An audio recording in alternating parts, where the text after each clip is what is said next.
I make the world graphical. I add value through my products. I am an animator. I am a filmmaker. I develop trends. I transform designs to reality. I create environments. I translate stories to furniture. I design experiences. I'm an immersive media designer. I design mobility. This is not only a design institute. This is a design lab. Join us in our design movement.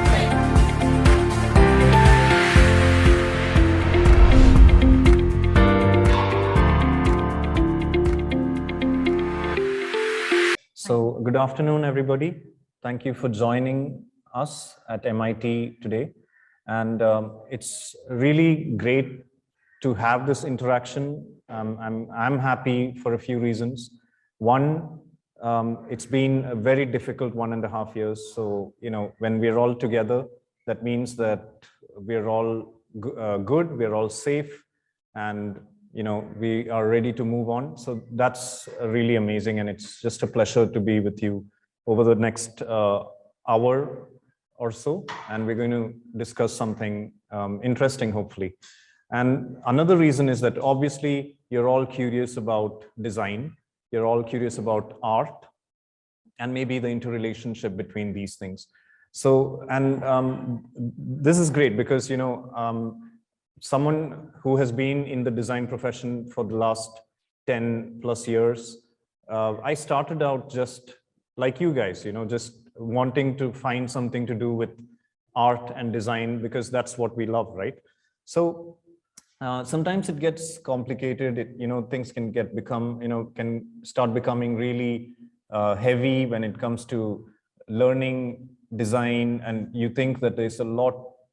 You just love to draw, you love to make things, and you loved, music, art, and then suddenly you have to prepare for design entrances and things like that. So I think it's always about just keeping your curiosity alive. And that's what today's workshop is about, just to see art everywhere, in every corner. And that's what we're going to try and do today. So I have the agenda laid out for the next 45 minutes to an hour. What we're going to do is we're going to try and just go through the context of found art, what is an object in relation to art, and how that relates to us.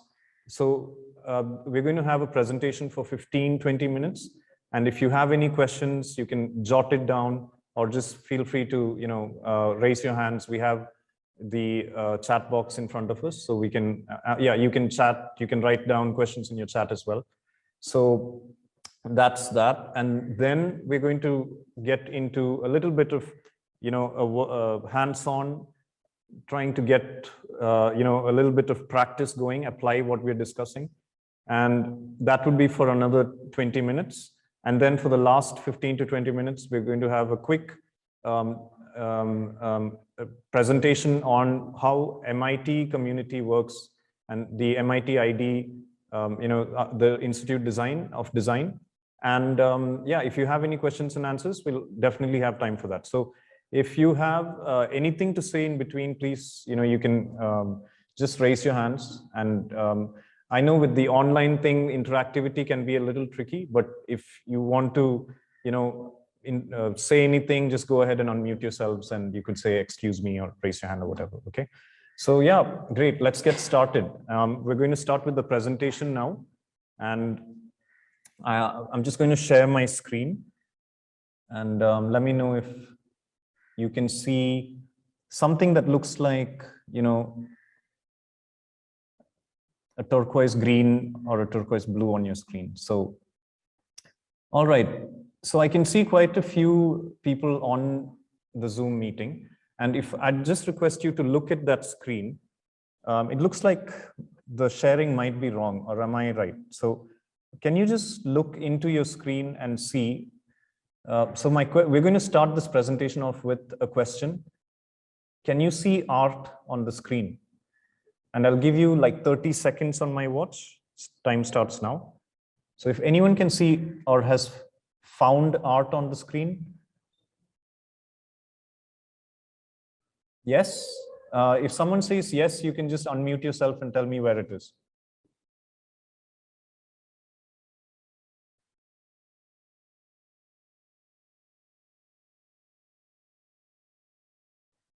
Has anyone found it? So remember, I'll give you a quick clue. I said we can find art in all corners. Everywhere we look. So look carefully. And I'll just use my mouse pointer to give you a clue to all corners. So can you find art in any corner of the screen? Okay. I don't know if anyone is raising their hands. No? Nobody? Okay. All right. Who is that? Can you unmute yourself, please? Safan, Hello. Where are you calling from? Pune. Okay. So you found art somewhere? As in, sir, it's a blank screen. So the more we imagine, the more figures we see. Okay, that's a brilliant answer. So, what was your name again? Sir, Yash. Yash, if you look at the bottom right of your screen, I've Yes, written sir. the word art over there. Can you see it? My mouse pointer is right over there. Yeah, a small white. So Yes. yeah, just a little trick, but yeah, I mean, I don't know if, but that's good. I mean, you brought out a really good point. So Yes, sir. the more we look at the layers and the more we observe, the more we start seeing meaning in things. And that's Yes, sir. exactly what we're talking about. Thank you, Yash. That's awesome. So Thank you, sir. yeah.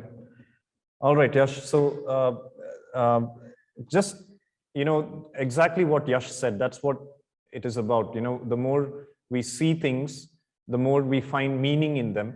And that's how, we associate it with art. So today we're going to discuss a style of art called found art, which is more informal, which is very personal, and it can have, really fun ways of exploring. So it's going to be, discussing certain terminology. I'm going to just lay out, what is going to happen in this, our presentation.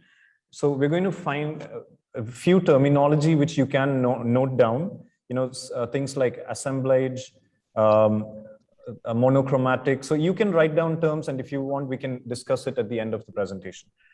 We are also going to, through this presentation, we're going to discuss how to organize found objects, what are found objects, and how to emphasize pattern, balance, and rhythm through found objects, okay? And another thing we're going to do is we're also going to recognize, try and recognize symmetry and asymmetry in visual compositions. And we're also going to look at how, we can recognize balance. Okay. So, like I said, I was a design aspirant just like you guys, and I found this, thing called art. It was beautiful. It was something that, we can escape from the realities of, all those other things which can weigh us down, right? So what is this thing called art? And that's a really difficult question. A lot of times it can just, weigh us down. Even the biggest fish sometimes, just feel like we're on land because we can't really, define this term art, right? So there is a dictionary definition that I've just put over here, which is just to show that, a lot of times we accept things which are written down and which are, described for us. So according to the Oxford Dictionary, art says it's an application of the human creative skill, typically in visual form. We also associate art as any creative activity, which may be, you know, music, dance, drama, literature. You know, I don't know how many of us love, you know, these different things. Some of us love, I mean, most of us love all of it. Some of us, you know, might be into dance and different things, but, you know, we all know that, especially even film, obviously, we all love film. So it all qualifies as art according to the definition. But does any object that we can just, you know, pick up, does that qualify as art? So that's the question we're going to be asking ourselves today. And we're going to put it in context through the found art style, which we're going to look at it a little bit in a historical context as well through the art movement. And so maybe make sense of it a little more. So first of all, before we go into this, we need to just understand what is a found object, right? So for an artist, you know, especially when we're working with the found art style, we call a found object something that we intentionally, you know, use for our art. So we find a certain interest in it. So obviously we can find things just happen upon them, and that's really, you know, the beauty of this creative style, that things can be very random. It can just, you know, our imagination is the limit, you know. So however, there is a certain idea that as an individual we associate to that object. So we'll look into that as we go along with some examples as well. So for example, we all, you know, when we go to the, whoever's, I mean, near the beach, or when we all go to the beach, you know, we have this tendency to pick up the shells. Many of us, especially the boys, you know, we pick up nuts and screws and bolts. Otherwise, everyone, we all, you know, we love to collect stones, pebbles. It could be anything, you know. Sometimes people keep old toys. I'm sure there's some of us have toys, you know, those little toys that we've been collecting since maybe, I don't know, 6 years old. So there are stuff like that. So can these things qualify as art? What about bananas? We see bananas all over the place, but did you know that an Italian artist, an Italian American artist called Maurizio Cattelan, he made this art which sold for $120,000. So all he did was he took a banana and he taped it on a wall. I mean, how absurd is that? So this became really controversial as well. At the time, I'm sure a lot of you might have seen this. It was in our newspapers here as well.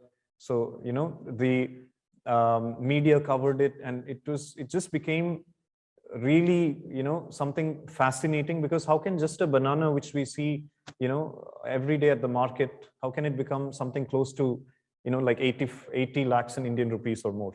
And by the way, he made even, you know, 2-3 versions of this, which sold for more, like $150,000. So what's going on here? You know, how can just an ordinary object be called art? So this is something which, you know, but by the way, does art become, you know, an object become art only when it's expensive? That's also something we need to consider. So we'll discuss this as we go along. So the found art style is, you know, always something that is very similar to other art styles. And I wouldn't exactly call found art a movement in art, but it is, you know, it is close to other movements. So whenever a new art style or a movement, or, you know, something very significant in art takes over, there's always a few commonalities. For example, there are a group of artists, or, you know, there are certain individuals who feel very strongly about the times they live in. So for example, you know, people might, at that time, they reacted against, you know, the way the World War was affecting their life. So it could be culture, politics, it could be personal, you know, influences. So there's always something that influences your choice of expression, you know, how you want to express yourself and how you want to break away from how you're told to express yourself. So that is one thing that always happens. And another thing is that it creates it strikes a chord with the audience, and we start relating to what is happening. And so then it becomes something that is repeated as well. So one of the earliest examples of the found art style, in 1912, Pablo Picasso, he made this painting in which, he used certain objects. So when we look from afar, it might just look like, again, Pablo Picasso styled cubism and everything. It becomes very, almost like a mishmash. But if you look closely, you can almost see that on the top right of that wicker basket, if you just look, there is I'll just use my mouse pointer. So there's a knife. You can see there is the base of a chair, or the cane weaving that's used to make the chair.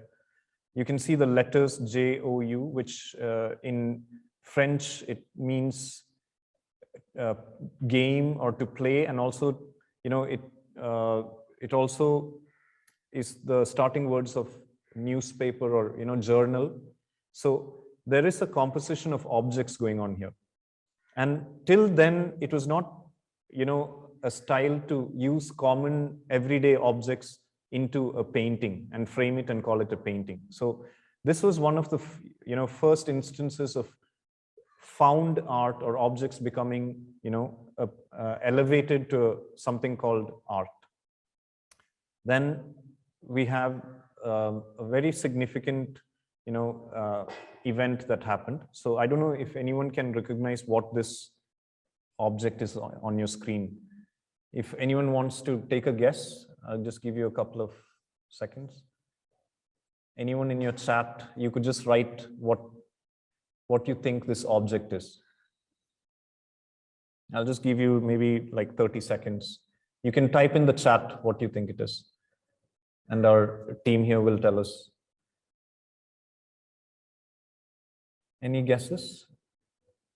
Okay. So whoever's written, can you just quickly unmute, and you could tell me your name, and you can tell me.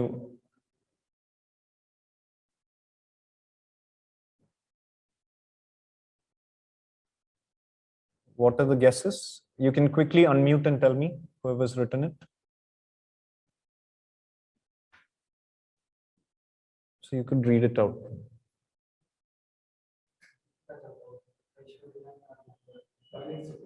Toilet seat, okay. Yeah, that's close, okay. Yeah. Yes, exactly. That's, who said that? Aishwarya, that's okay. Aishwarya. Ashwini, yeah. Okay, exactly. So what happened in 1917, this French artist called Marcel Duchamp, he just took a urinal, okay? He went to the plumbing store, he bought a urinal, and he just signed on it, like, normally artists would sign off on a painting. And he just placed it in this museum, which he was also a member of. He was part of the organizing committee and all of that. And he just wanted to ask people, and tell them that this is what I consider as art, So this created a lot of controversy, because a lot of people started criticizing it, saying, how can you take something that is so, something that's considered dirty or in a place like a toilet and call it art and put it in a museum? So it created a lot of controversy, but it also changed the way people perceive art in its conventional sense, So like we read in the Oxford Dictionary, that art is something that is, created to be, that expresses beauty and that kind of thing, but, or expresses creativity, right? So that's where we need to start redefining or relooking at the way, we define art, right? So this installation was called The Fountain. It, had a lot of controversies. It lived a very short life because the museum ultimately did not allow it to be displayed. And after a few days, it was just thrown away, and it was never found again. But Marcel Duchamp had, like we said, he changed the way people think about what is art. And he summed up in a way what is found art, right? That an ordinary object could be elevated to the dignity of art by the mere choice of an artist. So here, what we need to notice, the main thing is that it is a choice. It's the choice of the individual to express himself. And like we saw the banana on the wall, the banana that's taped on the wall. And, if the idea that art is not just the skill of, like painting a Mona Lisa or, painting something classical, but to actually, just have an idea, if that can be considered art. Similarly, in 1998, Tracy Emin, so this artist, she just had a breakup and she was depressed, and she just took all the things which, for a couple of weeks, she was just, wallowing in her bed, and she took that and exhibited that as a work of art. And it sold for, again, thousands of dollars. So this was, again, a controversial subject, which became, a question about how we perceive art. And a lot of artists along the way have then started expressing themselves. Now, just closer to us also, if anyone can guess what's in this picture? Anybody? You can unmute yourselves if you like, because the chat window is a little far away. So if you want.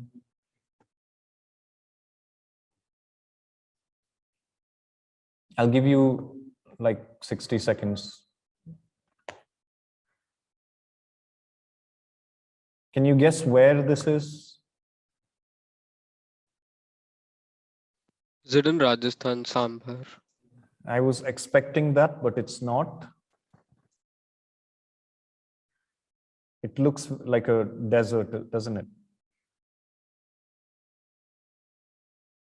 Okay, any other guesses? What are those objects maybe that might give you a clue? Nuts or rocks? Near a beach or something. Potatoes on the beachfront. That's interesting, Ashwati. You're close. It's a beachfront, but not potatoes. Shells. Shells, exactly. Good guess, Ashwati. So, a good observation, I must say. So, yeah, this is an artist. I mean, this is a art installation by an artist called Subodh Kerkar. He's a Goa artist and a Goan artist, and he's made a lot of art from what he, as a person living in Goa, observes around him. Okay, like, so these are seashells, and he takes walks along the Goan beachside, and he collects all these objects which normally are just discarded, and he then cleans them up. He gives a certain context to it, and he gives a meaning to it. So this is a very important thing to note about what we call found art. Like Marcel Duchamp at one point of time took something like a urinal. Now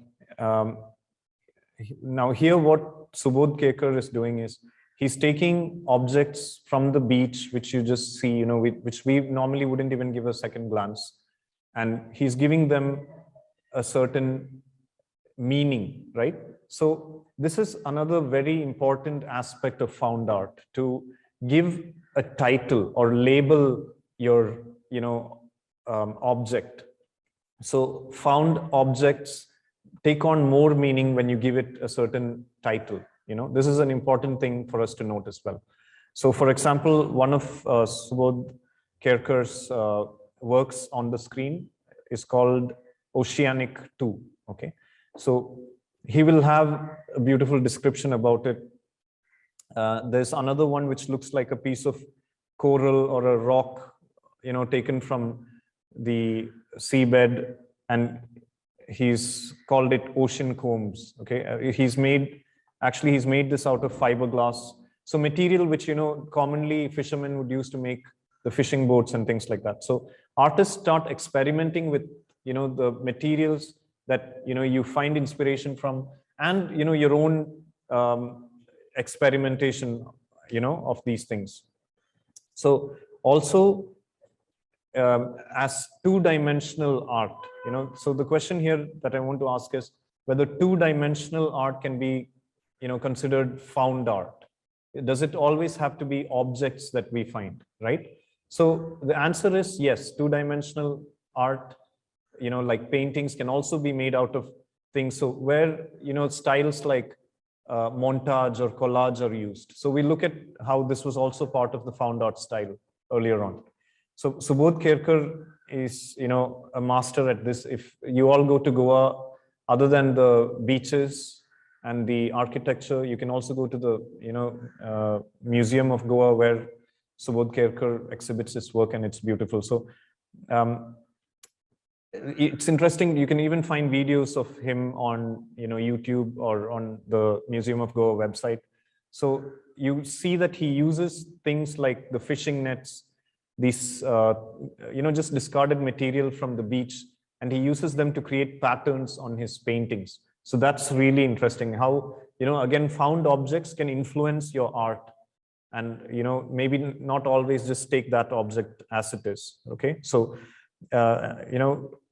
how we can just elevate something which might just be discarded, which might have certain meaning for us, but which normally looks like it's something that's just not really of any value, and then give it that meaning and elevate it to what we can call art.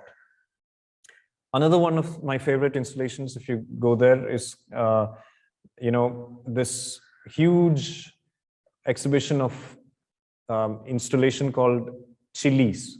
So these are made out of rubber tires, fiberglass, fabric, and all sorts of different fabric. So they'll all have different textures, and the way you interact with these objects, other than just looking at them as some shapes, or some sort of exaggerated form of a chili or a fruit or whatever, you start having certain reactions to these things. And when you take material which you can find everywhere around you and just start giving it form as well. So there are a few things that we've discussed so far. One is we can take an object and associate our meaning to it and use certain principles of art, or design, and then we can create something that could be having meaning. Another thing is that we can always label or give, articulate the meaning through the kind of title that we give to that object. Another is that we can use these objects to influence the way we draw things, and we paint things and create textures and montages and collages. Okay. Now on your screen is another interesting object. So this, it's I don't know if you can guess again. Should I give another 30 seconds? But I'm doing this 30 seconds thing a lot. If any of you have an answer, just quickly raise your hands. So this is another piece of art by an Indian artist. She was the first lady to manage the Kochi Biennale. Her name is Anita Dubey. So this was a work of art which she made out of. So there's an answer. Someone's raised your hand. Please tell me what you think it is. I was just going to say, would you stop me? You can, yes. It's like a pelvic bone. A piece of bone, yes, that's a great observation. Who is speaking? This is Vidushi Pandey. Vidushi, that's great. That's a really good observation, Vidushi. Where are you calling from? So I'm from Uttar Pradesh, Sultanpur. Oh, wow. Okay, that's great. And also, I'm Deepa, I'm just going to say Deepa, Deepandita. You've also guessed skull. You're close. So, Vidushi, Deepa, Deepa, where are you from? You can just unmute yourself. Deepika has also said hip bone. Wow. Deepika, do you study biology? You can unmute and speak. Yeah? Deepika, I'm not a biology student. you're a bio student? No, I'm not a biology student. Okay, but that's a great observation. So this is uh, an actual hip bone. Yeah, good. That's great. So people are observing it. It's good to know. So what's happening here is Anita Dubey took these bones, which her brother, who was a medical student, happened to have, and what she did is she covered this with velvet, and she covered it with velvet and small crystals and created an almost ornamental object out of these human bones. It also became a very controversial piece of what we can call art.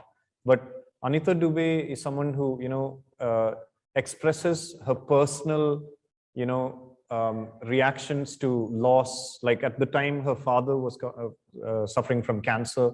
So she wanted to express all that, in some way that she felt as a creative person. So, as an artist, we often take objects. Sometimes it's not just a fanciful, thing to do, to pick up something and, just, exhibit it and, sell it for a lot of money. Sometimes it's something, most times for artists, it's something that's very personal that you want to express. So all the artists who do this also are expressing their individual stories through these works of art, So Anita Dubey, similarly, she took another object. Can anyone guess what this is? This one is, it would be interesting to know. Anyone calling in from Kolkata or Bengal or something? So that's a clue, okay? You can raise your hand, Ashwati, Deepa, Yash.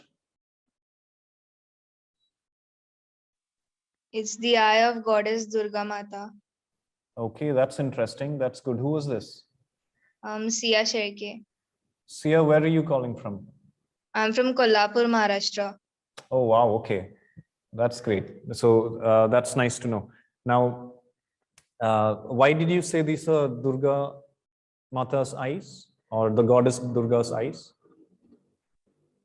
I've seen various videos from YouTube visiting pandals from Kolkata. So I got an idea looking at the picture.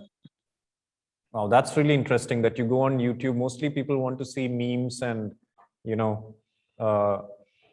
others, rap videos and stuff. But yeah, that's nice. I mean, that's a really good answer. Great observation. So these are the eyes which are made for, the Durga Puja and other festivities for the, the gods, goddesses in mythology. So what Anita Dubey did is she took these eyes and this is just one of her experiments with it. If you guys are interested, you can go and look at it online. So, what she did is she took these eyes and started making visual compositions out of it. So this is one example where she gave, a direction to it. So when we look at this screen, we can almost see like a movement, right? Like as if, I don't know, depends on how you look at it, but mostly I feel like it's going from the top left and flowing like a waterfall or like a flow to the right, isn't it? I mean, I can't hear you guys, but I'm assuming that we're all on the same page. So, it looks like there is a movement. Now, as a composition, this is something that, we want to try and do. We always use the space to create that, sense of movement, that is the visual flow. Okay. So that's something very important to think about. Now, these eyes have a lot of significance as found objects as well. So that's another thing, as maybe we can classify this as the, found object style of art, and see how a object which, is just something that's, again, something that's used for festivals, something that's of commercial value to these artists, and it's just used to make a composition that's very personal to Anita Dubey, because she felt that these eyes represent people, that, individuals who are trying to see the world in their own different ways, but are all stuck together. So we can find meaning in what she tried to do. Now, another interesting artist in India is Subodh Gupta. He's now considered one of the, most significant globally, the most iconic names when it comes to, found art. And Subodh Gupta began by just using, the common utensils that we find in every Indian home, which were made out of steel, aluminium. And now he took these objects and he just placed them in context, giving certain meaning, which, then elevated them to having so many other annotations, right? So you can call them, representative of the middle class, or of, people who are struggling to find things like, for daily survival, to cook, to carry water. I mean, you can, find so much of meaning if you go, especially, another great thing about found art is that when we go and we're able to interact with these objects, it's almost like they have voices, right? So if you ever see a notification of a museum or a gallery having exhibitions like this, you must go and visit, because artists are seeking to communicate with people like us, right? So Subodh Gupta is known for using these steel utensils to create a lot of, larger than life artworks. So another interesting thing which we can look at as, maybe a design principle here is rhythm. Okay, so there is a rhythm that is created by repetition of a single object, right? So it obviously, taking an object by itself, like a banana, and calling it art is one thing. And another thing is when, like a master craftsman like Subodh Gupta, he, creates compositions which are tangible, three-dimensional, interactive. You can actually walk around them, pick them up, and, creates a certain composition which is also having its own meaning. So on the right side, you'll see a boat which is with ceiling fans in them, weighed down by utensils. So, like we normally look up and see the ceiling fans, right? Almost in every Indian home, if we look up, we'll see a ceiling fan. Here, the ceiling fans are almost like helicopter blades trying to lift that boat, right? So there's so many meanings, and it's really interesting. Similarly, like this is, talking about all those government files weighing down on, again, it's how we want to interpret it, and we could keep on talking about this. So this is a picture of Subodh Gupta himself. I'm a huge fan of Subodh Gupta. I'm sure you've all heard of him. If you haven't, start looking, and I hope you're writing down these names as a starting point. But if you look up these names, you'll find amazing examples, and hopefully you get to see their work soon. Okay, so quickly, I don't know how much time I've taken, but we're going to try and wind this up really quick for the presentation part, so that we can do a little bit of, a practical thing as well. But before we get there, it's very important to talk about a movement that was very significant to the found art style, and that is called Dadaism.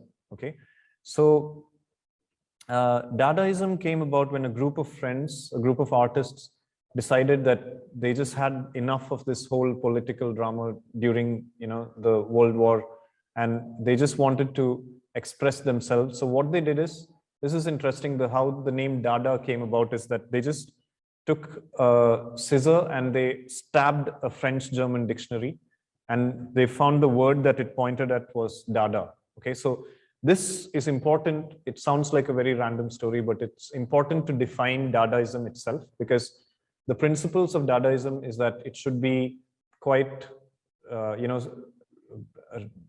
self-discovered. It should be very spontaneous, and it should really just be self-expression, not a very planned activity. Okay. And so we look at examples of this, how different artists, express themselves in the Dadaism movement. So one was Trista Traka, and this work on your screen is one of his, compositions. And what is interesting about this composition is he also started this style of, just cutting and pasting different words to give different meanings. And this style actually, it influenced even musicians later on, like Kurt Cobain, the Beatles. They started writing poetry and lyrics with this style in a few of their songs. But what's really interesting is that you don't have to really, rely on a very traditional, conventional definition of composition. So here it's poetry, which is also considered art. And you just, cut and paste things, and, it would create beautiful poems. So this work is called To Write a Dadaist Poem. So he also wrote what is called, the Manifesto for Dadaism. And it's interesting to read this because it kind of defines what found art can be as well. So what he says is logic is always wrong. It chains, it kills, it is an enormous centipede, stinging independence. It's married to logic, and art would live in incest, swallowing, engulfing its own tail, still part of its own body, fornicating within itself. So it's, very, very expressive. I mean, when you read this, each line carries so much of anger almost, So it shows how the artists were reacting to, the kind of influences around them. And that's what's, really interesting about art is that, found art, it's not things that, these days with the social media and, everything, everywhere we turn, we are glued to our phones. I mean, ironically, we're talking over a digital screen. So, we don't have time sometimes to react to things that are going on around us. But that's, really important to think about, because as design aspirants, as people who want to get into art and design and, explore creative expression, this is what it's all about, to really express yourself through your work, right? And to express yourself through your work, you have to be honest and really just, sometimes not be weighed down by classic definitions. So another artist, okay, I'm sorry, I can just see a comment. Shrushti, you can just unmute yourself and what were you saying? Hi, I just wanted to say that some of these previous examples reminded me of the rock garden in Chandigarh by Nek Chand. That's a very interesting observation, Shrushti. So are you from Chandigarh? No, I'm actually from Dubai. Okay, so you're an Indian from Dubai, or Dubai, I mean, what are you? Yes, I am. I am an Indian. I live in Dubai. That's very interesting, yeah. So your heart is still in Chandigarh, right? Looks like. So can you tell us why you think this is, reminding you of the rock garden? So the rock garden, so Nek Chand is an artist who collected a bunch of like trash or discarded items from Indian households and created sculptures. Wow. And the garden is basically entirely built out of these industrial products and all of these waste items. Right, like there are those sculptures of like soldiers with the pants becoming their helmets and things like that. Yes. Yeah. That's really interesting. So it would be really cool to know what Nek Chand was thinking about when he wanted to make this, Yeah, I've been reading about it. That's great. Thank you, Shrushti, for sharing that. So it really goes to show, how these examples are all around us. So found art is not just, about creating something to sell. That would be great to, laugh yourself to the bank, but also express yourself and to see these examples around us. So that's great. And Going on to the next one, this is again in the Dadaism movement, one of the significant artists. His name is interesting because he was called Jean or Hans, depending on what language he was using. So his this one, for example, had its own style, you know, so he had his own style as well. Now, it's very interesting to see how, you know, sometimes we are told what art is. It has to be, you know, like, you know, done in a certain way. But if you can, you know, actually start creating your style through these expressions as well. The next example in the Dadaism movement is Hannah Hawk. So Hannah was one of the fewer, you know, people who were, you know, female in the Dadaism movement at the time. So she was an exponent of the montage style. You know, these days we just get on Photoshop, quickly start doing things. But, you know, there is a certain, you know, tangible nature. There's a certain, you know, personal feeling that comes into tearing and sticking things, you know, and we'll try and do a little bit of that in the next couple of minutes together as well.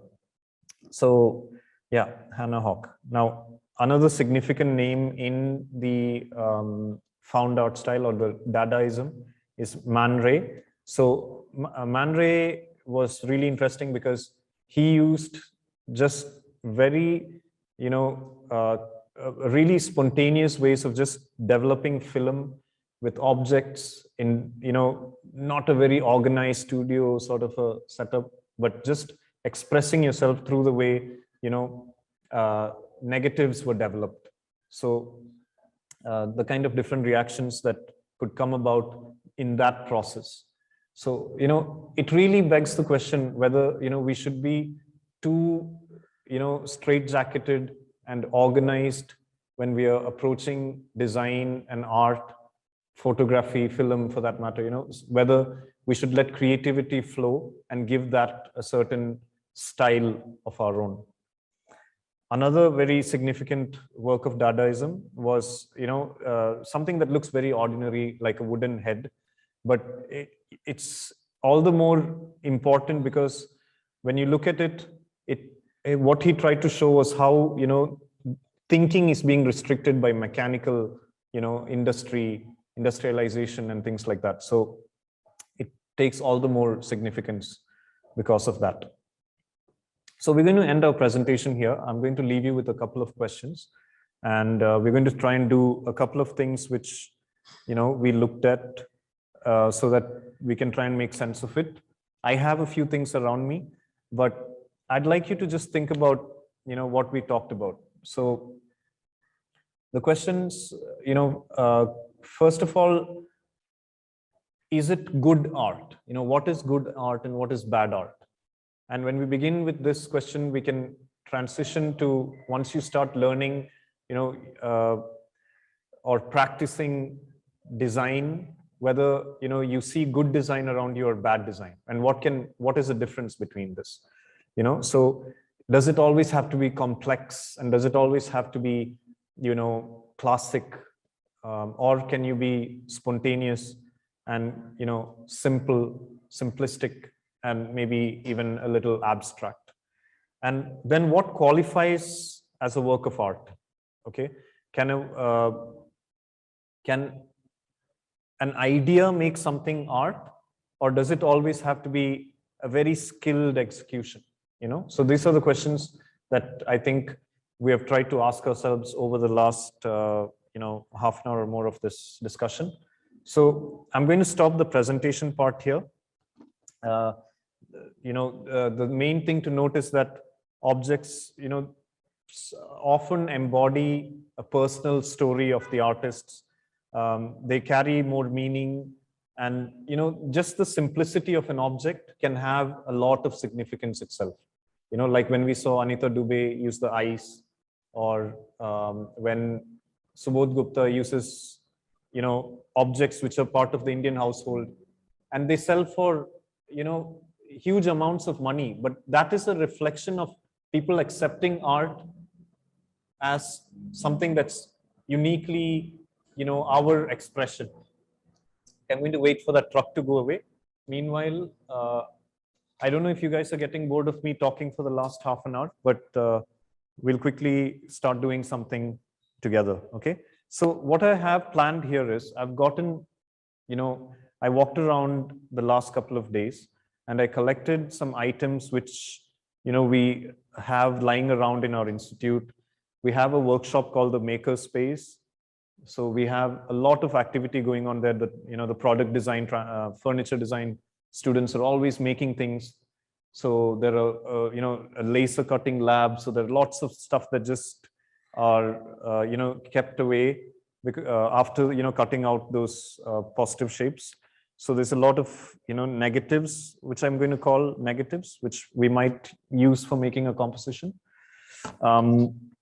So also I took a few objects which, so not a very healthy habit, but, the Coke.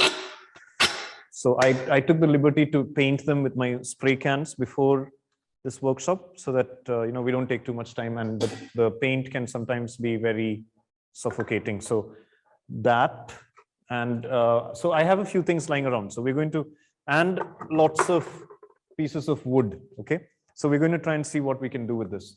So it's almost like a, if you think about it, it's freestyle. We're not going to be too planned and organized. First of all, I know you guys probably don't have a lot of material like this because I asked you to get any packaging, wrapping paper. So, carton boxes and stuff like that. That's what was mentioned in the little intro to the workshop. So if you have anything like that, what I'm going to ask you to do is, I'll ask you to please just get some of that stuff. You have a sketchbook, you can take a page. I'm going to use a larger canvas, so that you can see on camera. And I'm going to use my spray cans to create a few compositions, okay? So the idea is that when we do this, we're going to explore space and, how we can create a certain visual format in this space. So that's what we're going to do. If you have things, what I'd like you to do is you could, on your sketchbook, you could take your objects, and as we talk, I'd like you to also try and create your visual compositions. What I'm going to ask you to do is to be freestyle. However, take the objects, like we said, so a few things about found art. The key principles that we can call found art is that we are also going to be labeling these objects. Labeling as in, I'm not saying we're going to stick a label on it. We're going to be giving a name to it, or you associate a meaning to it, basically, right? The process of articulating meaning to an object. And we're going to try and express an idea, okay? So first of all, I have a few objects which I'm going to use. So I found this interesting stencil. Someone had cut out what looks like a shark. I have some numbers. And so I'm going to try and make a composition with this. I'll keep this away for the time being. Okay. And let me see what else I can find. So I have a bird's nest, which was thrown away, by the way. I did not pick it up. It was just lying there. Probably fell during a storm or something. And so I'm going to use these objects to create a composition. And let's see how it looks. What I'm going to do is I'm going to use my spray cans. So I'm going to use a contrast. Now, these are things that, you learn in design school once you get in, your elements of design, and the principles of design, like contrast and emphasis. So I'm not going to go too deep into, making a very textbook definition of principles, but we're going to just try and have some fun with this. And hopefully you can make sense of it, okay?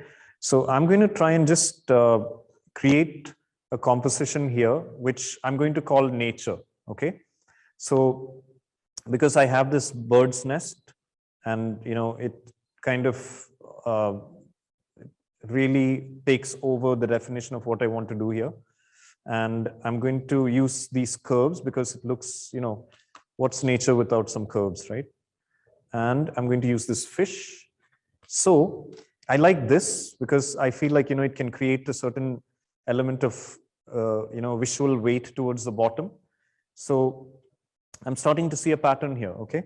And so what I'm going to do is, I'm going to also use repetition. So what you guys could do is you could get a few objects. I'm doing nature. Next, I'll try and use, maybe we can use the cans. So I'm going to, try and use these cans, and we can do something that maybe to do like a commentary on, drinking too much Coke, maybe.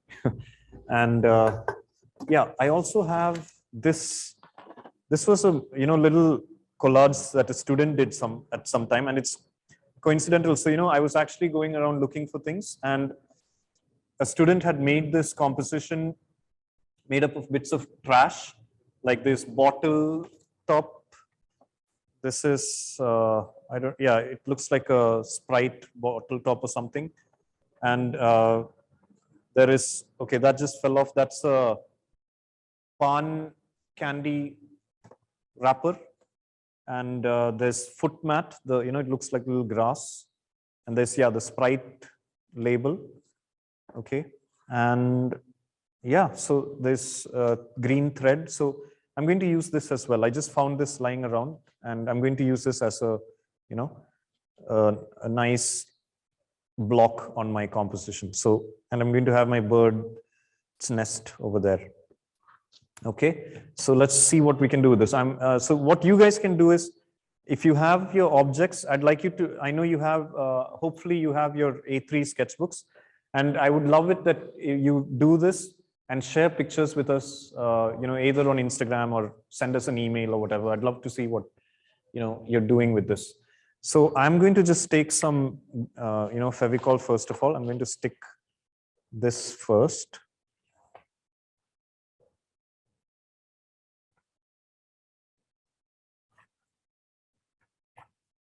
Okay. So normally, if you guys were here in this, we just set up a studio space. If we're in class together, what we'll do is play some music and just have fun with stuff like this. So you can play music and, just do this. Right now, you wouldn't be able to hear my voice. So yeah, and that's, now I'm going to try and fix this. Let's hope Fevicol works.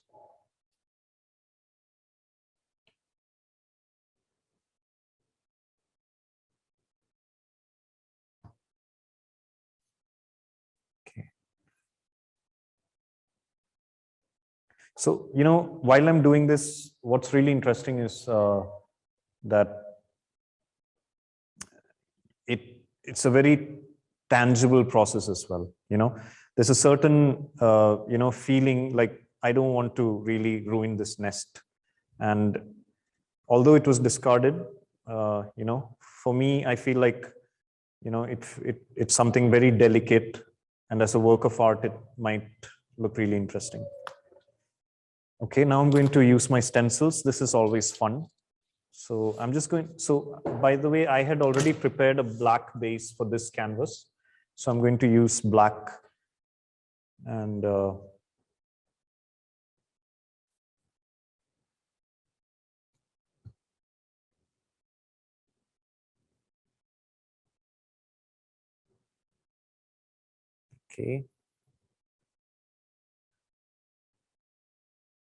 That's not falling off.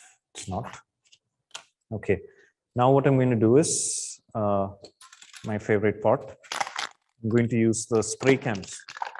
This can get messy. I would suggest don't do this inside a closed room.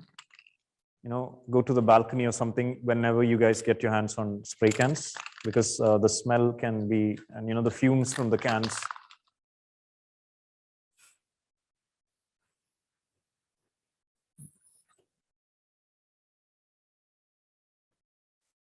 So I'm just creating some visual weight on the bottom. I'll let that just fall onto the paper. And I'm going to do the same over here.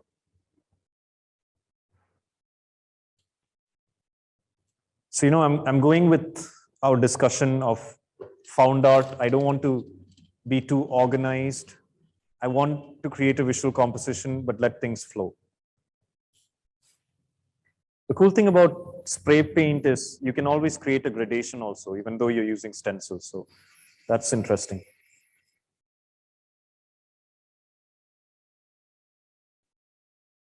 Okay, so we let that dry over there, and I'm going to repeat this in a couple of other places. So essentially what I'm doing here is I'm using this stencil to create repetition of this pattern in a few places. So when I look at this as a composition, I'm going to use the negative space around my main subject to create a certain, balance as a whole. So right now there's a lot of weight on the bottom left-hand corner.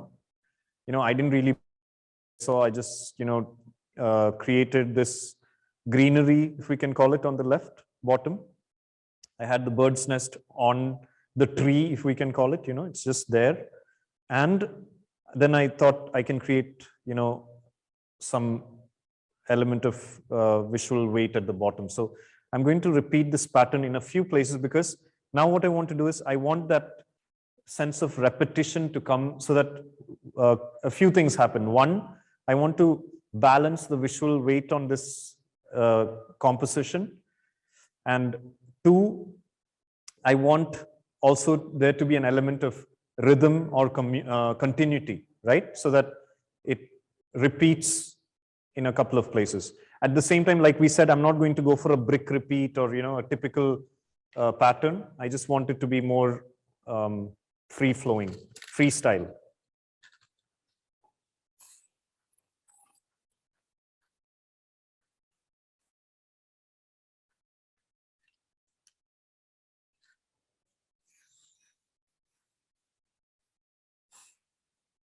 Okay, let that flow. It would be interesting to have this beneath as well.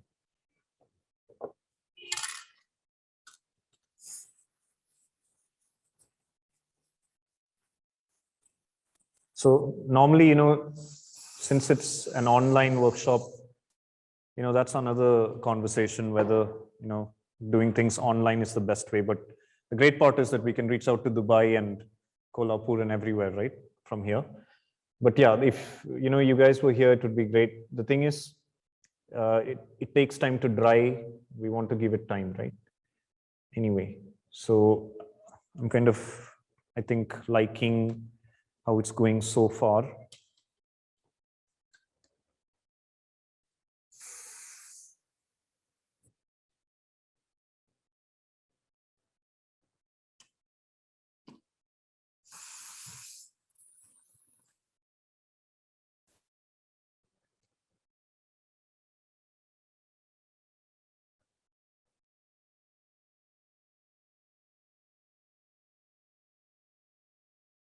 Okay, and maybe in the overlap over here.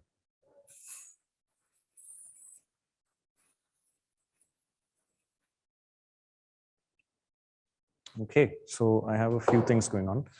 Now I'm going to use, so this is what's, interesting for me, is that I don't have to follow any rules as such. So I'm going to go ahead and use this shark to swim around my composition. So what color? I think a nice, maybe yellow.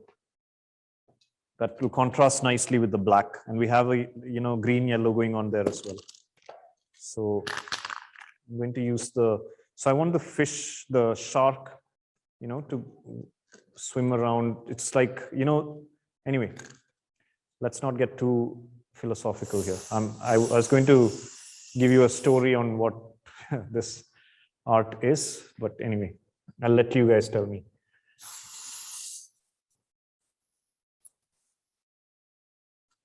Okay, so I have my shark hunting around. I'm going to use now these little white to overlap as well.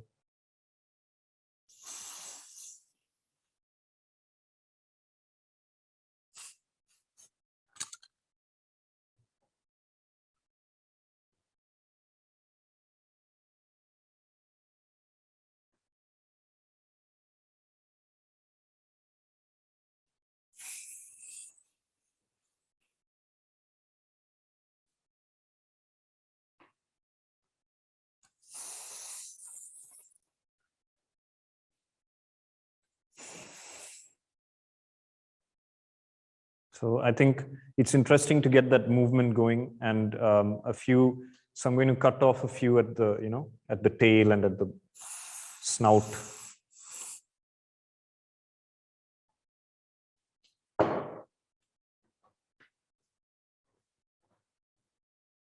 Cloth somewhere.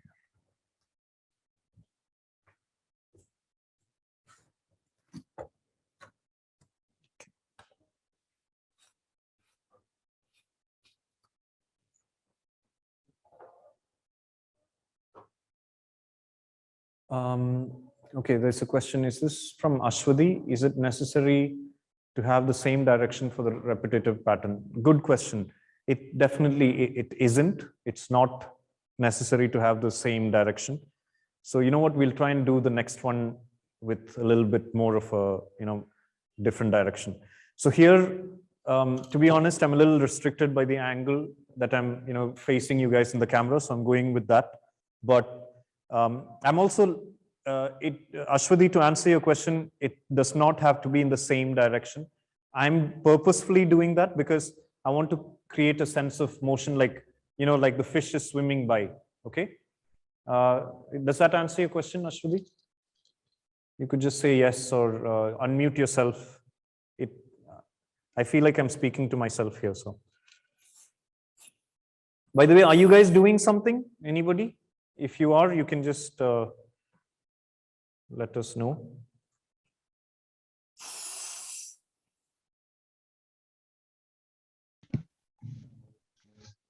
Okay.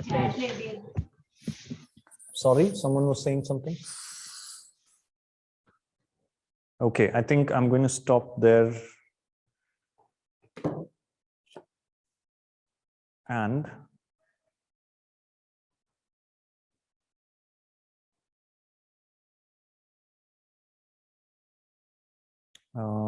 with this one, I'm going to use the green again.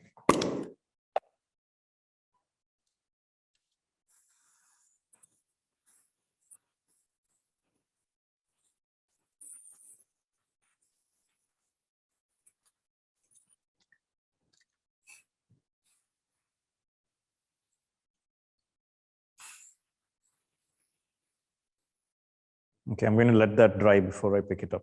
Okay, so I'm going to keep this away. It looks quite graphical. I love the way, the green, yellow, and the yellow is kind of moving now. So basically what we did is we just took a few things that we found, which I got from the workshop, a few cutouts, stencils, and, this random collage, the wrapping paper flying away. I'll try and stick that back. And this is an interesting element, the pan. So it's interesting. I don't know if you see a certain story in this, but we can get poetic.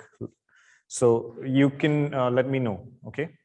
So I will let this dry on the side while we start another one really quick. Okay. All right. So now the next one I'm going to try and do is going to be a little industrial, or with I have some gauze here, metal, gauze, which I just picked up from the junk yard. So whenever there's construction activity and stuff, there's a lot of things that are thrown away. So I got this.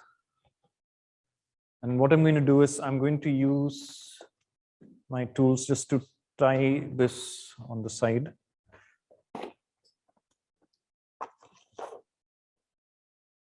So really, like you can see, I haven't really planned this, okay? I'm just seeing what can be done, and I'm going to try and just improvise. So I want this to be tied to the back, so I'm just going to make a few holes here. I'm going to tie this with a piece of wire to the side.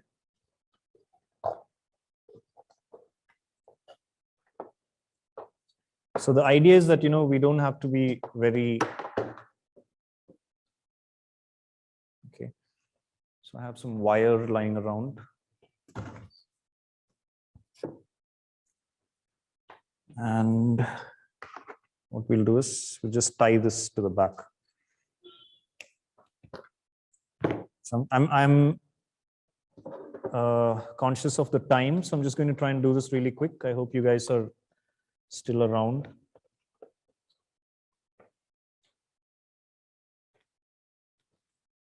Okay. All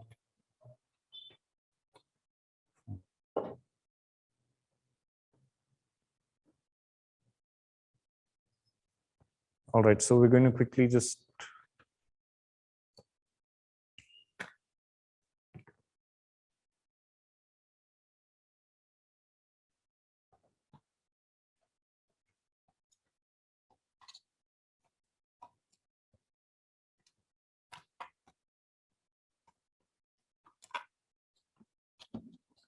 okay, I got that fixed there.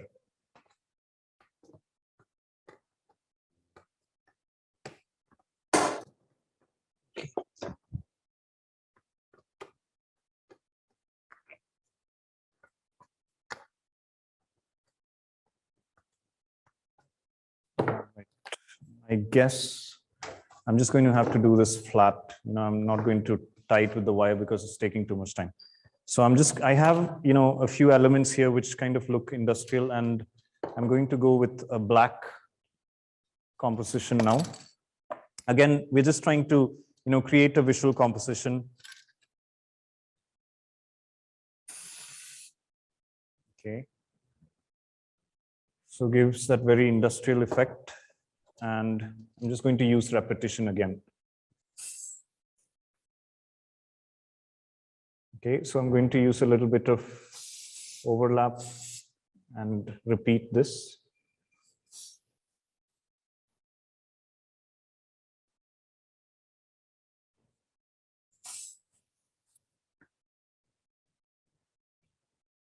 Okay, and let's see if we can find some other objects.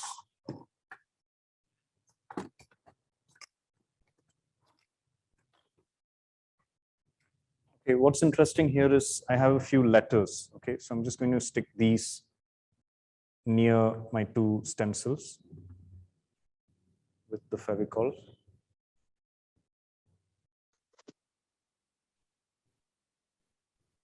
So basically what I'm doing is I'm trying to just create that repetition for a visual flow.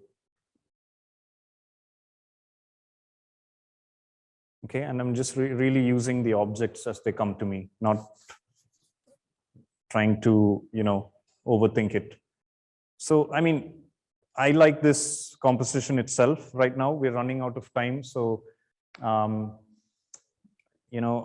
hope you guys are doing something interesting as well. I'm going to keep this aside as well for now. And I'm just going to show you one other thing.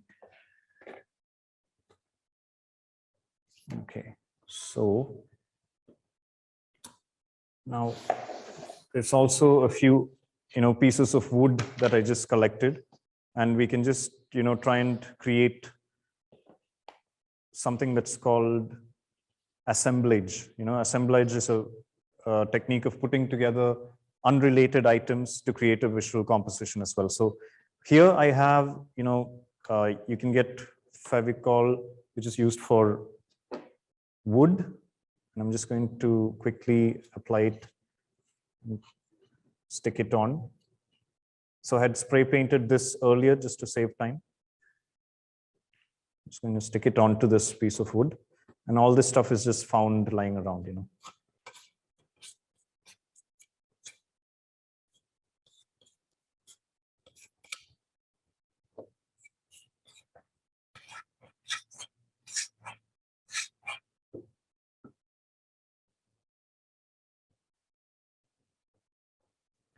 So,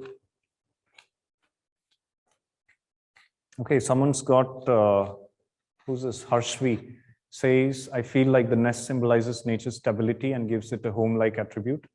Nature makes us feel like we're at home. The tendril points to the delicacy and beauty of nature. Wow, that's a really cool observation, Harshvi. Um, you know, right now I'm literally a struggling artist because I'm trying to finish this, and you just made me feel a lot better. Thank you. So I'm going to try and do this really quick. If there was time, I would have tried to, maybe even spray paint these as well. But what I'd like you guys to do is just like Harshvi did, you could write what you feel about these, make your own little compositions. You don't need much, as you can see. It can happen really quick. And, share images and maybe tag me or, tag the institute. And, I'd love to see what you guys are doing. Or email, and, the admissions team will pass it on to us. And I'd love to see what you guys are doing, okay? So yeah, I'm just going to paint this one because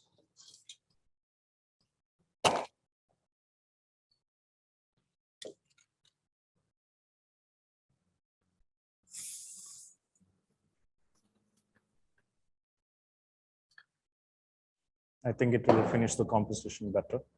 So it's almost like an incomplete frame, I'm going to call this the carpenter, okay? So there you go. We made 3 quick compositions, and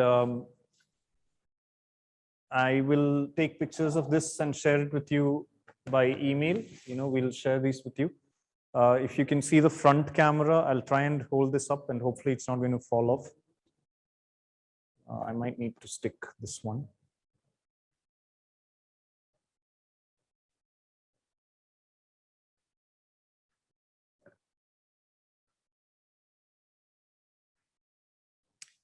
Yeah. So hopefully things are not going to fall off. So we made a few compositions. This is what we call nature, and Harshvi gave it a really cool definition. This one is our wood assemblage. And yeah. And we have one more, which we just did really quick. So I'd love you guys to look up the found art style. There's amazing work that's done by professional artists out there. Find meaning in it. And I think the key principles is that, if you can express your idea, it's more important to really find your own style rather than, trying to stick to a rule book. And, we can all, draw, create art at different levels. Sometimes we feel intimidated when we see one person draw better than the other. But, that's really open to definition. And there's no real timeline when you can develop your own style and, express yourself the best way you can. So thank you so much.